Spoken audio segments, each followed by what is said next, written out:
Kalevala on meille suomalaisille tuttu ja sisäänrakennettu asia ja se on liian lähellä me ei ehkä huomata sitä, mikä potentiaali siinä piilee.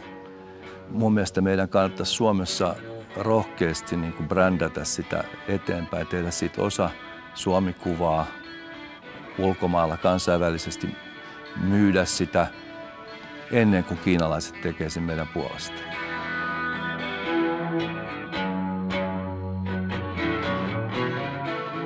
Opiskeluaikana mä hoidin yhden Katanokalla asuvan leskirouvan oikeusjuttua. Se vaati vahingonkorvausta taloyhtiöltä. Me voitettiin juttu Helsingin Rastuvan oikeudessa ja mentiin kahville. Ja mä voinkin sanoa, että mun juristinura on ollut aika menestyksekäs. Mä oon voittanut 100% jutuista. Tää jäi ainoaksi.